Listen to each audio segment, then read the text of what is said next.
Hello again, beautiful souls. This video is a continuation of the discussion of balanced forces that we learned about extensively in Module 3. This is a really exciting video because you will learn how to counteract and manage those balanced forces to magnetize you to optimal timeline. The first thing to remember is that balanced forces will always exist. We cannot fight against them, but there are always ways to work with them to your advantage. These balanced forces are created when we put excess importance on something.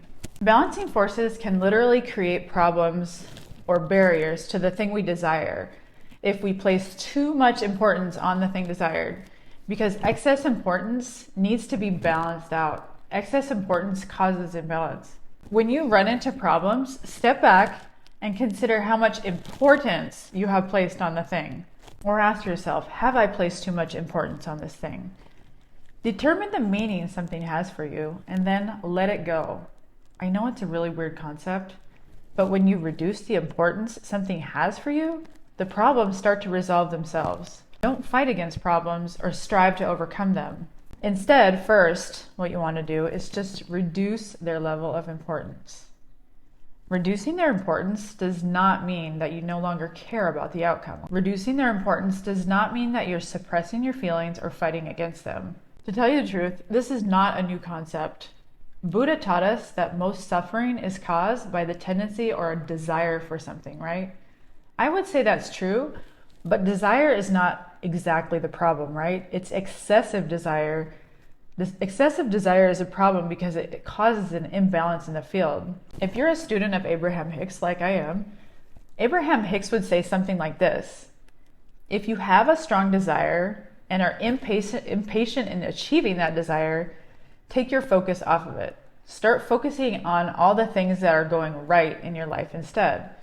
The desire is already in the vortex. It will not be forgotten just because you lessen your focus, also known as the importance placed on the thing, right?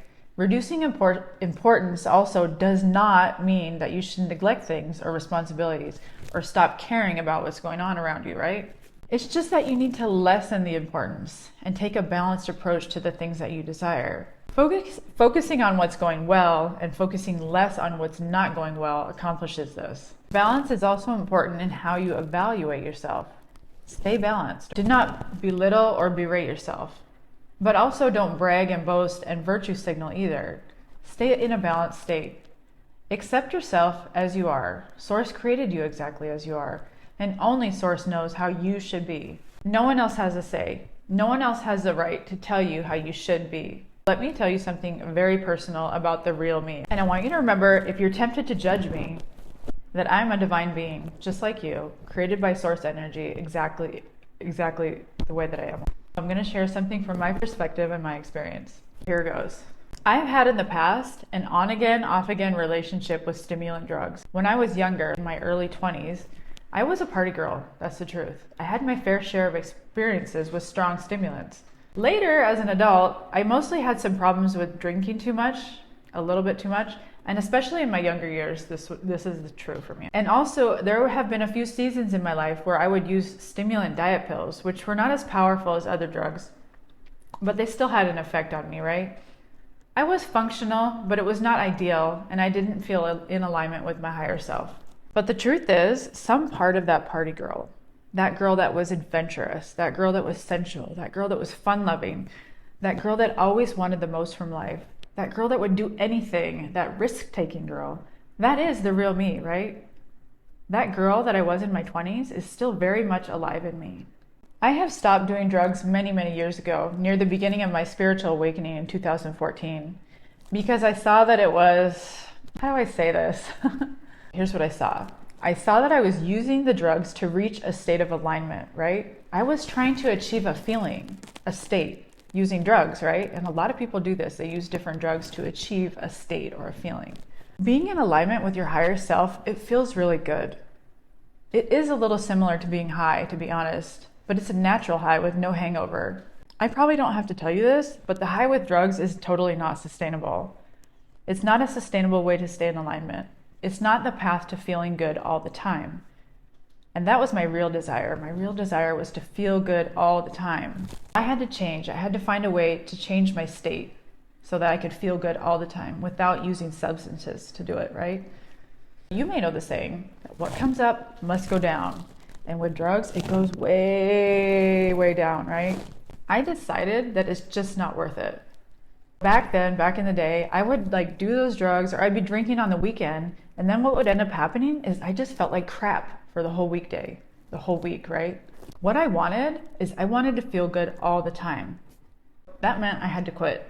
Of course, quitting really sucked for the first several months, to be honest with you. But I just hang on to the hope that I knew that a better life was on the way during those awful months. And eventually I did recover, right? And I took the part of myself, that real part, that adventurous, fun girl, I took that with me. I kept that. That will always be me. And I don't need drugs to be her. And now I'm living my life being that girl without apologies. I'm all about being authentic and being real and being me. And you know what? Not everyone likes that. That's the truth. That's okay. I'm not for everyone, and everyone's not for me. I have a very specific vibe and a very specific tribe. And I'm very much a love her or hate her type person. That you're either gonna love me or you're gonna hate me. And honestly, my mission and my purpose here on earth is to connect with my tribe and help them do the same. That is, help them learn how to feel good every day. And I tell you the truth, it was much more than just quitting drugs that got me to this place, right? It was the inner work, the shadow work, the healing, the loving and accepting every part of who I am. Got me to the place where I can feel good every day. And I'm still learning, I'm still growing, I'm still discovering who I really am and learning to love every part of me without apologies, without needing to fit into what others think a spiritual person should be or think a spiritual mentor should be. It doesn't matter to me what other people think. The only people I care about are my people. You know what I'm saying? Have you noticed how there's many spiritual teachers on Instagram or other platforms, and they teach all these spiritual practices, and those spiritual practices are great. Those tools really help. But when we or they make using the tools a requirement of being a spiritual person, then the truth is that we're making our spirituality into just another religion, right?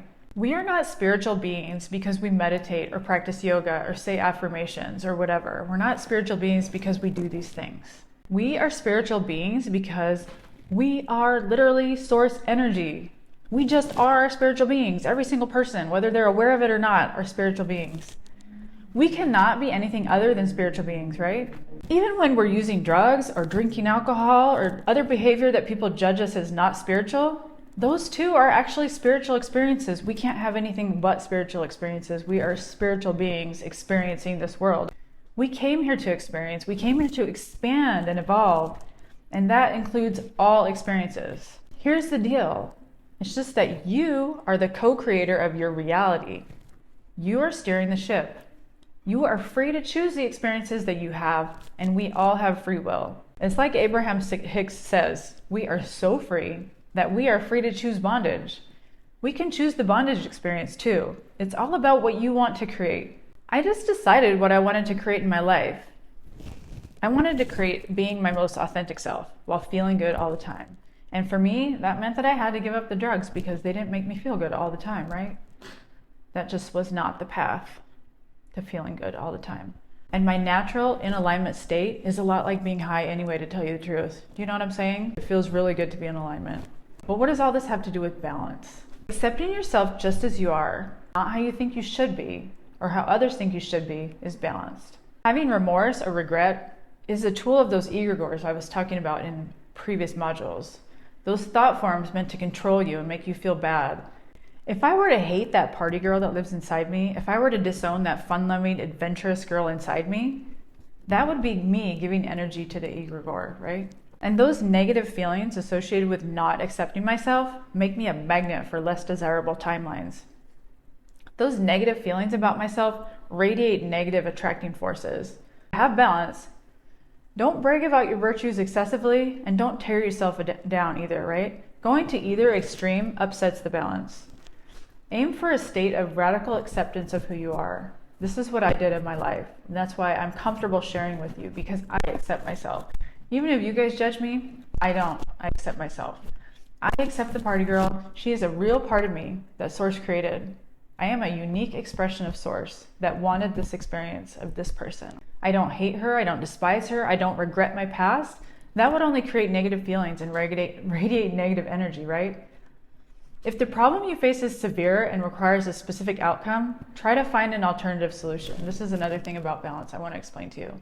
One example of a severe problem might be that you don't have money to pay next month's rent or next month's mortgage. If you have a severe problem, listen up. In order for you to be able to stay calm and allow the universe to help you, it helps immensely if you have a plan B, right? Even if you do not seriously intend to use that plan B. So let me explain how this helps you get into balance.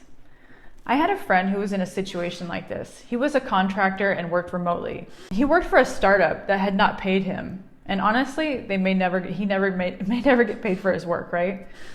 He confessed to me he had $600 in his bank account and his rent was coming up and he had no other money coming in. One thing he did have, however, was a very promising job interview in a few weeks, right? What he did was he came up with a plan B so he could lessen the importance he placed on the problem he was facing.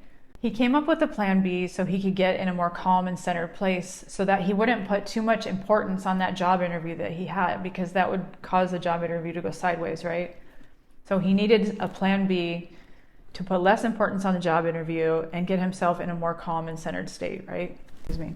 I'm going to tell you what he did. He came up with two alternatives.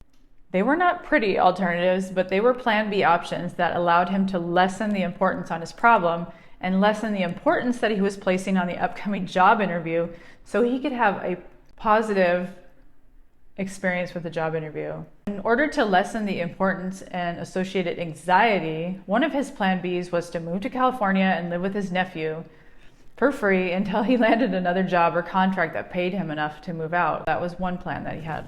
The other plan that he created, plan B option, he laid out on the table, was temporarily doing gig work or delivery driving for quick short-term funds until he got a better job. He created these two plan Bs, right? The very act of creating the plan B options totally lessened the desperation and the importance that he placed on the situation. So he can now be more relaxed about what's going on. Here's what happened to my friend. My friend was able to chill out, and that helped him to be more cool during the interview and get the job, right? He did in fact use the gig delivery driver option for a while too. The point of this story is that creating the plan B lessens the importance on the problem and helps you relax and remove importance, and the act of doing that creates balance and removes the balancing forces that are causing you the problems. Here's what he did not do. What he did not do was fight against the problem, or he did not let the panic overtake him, right? Placing excess importance on anything always creates imbalance. It always leads to problems that impede you getting the very thing that you want, because he really had a lot of importance riding on that job interview, right? And in order to take the importance away, he had to create those plan Bs and even implement one of them. In order to get the very thing that you want, you have to chill out about it and just care a little less about it, which is what my friend did. I know it sounds kind of backwards, but if you look back in your life, I'm sure you remember situations where this dynamic totally played out. Try to catch yourself putting too much importance on something before it becomes problematic, before those balancing forces come in and try and correct it. If the thing or event is truly important to you, try not to blow it out of proportion, so to speak. If you are excessively worried about the thing, but not taking action on the thing, this is going to totally cause you anxiety. Instead of over-focusing on the thing, try to do what my friend did and create a safety net of a plan B, and that will allow your mind to relax and say, I will be okay if the thing does not happen because I have my plan Bs in place. Guys, this is a mental game that you're playing with yourself to remove importance. With that, I want to conclude this video, and I will see you in the next one. Bye.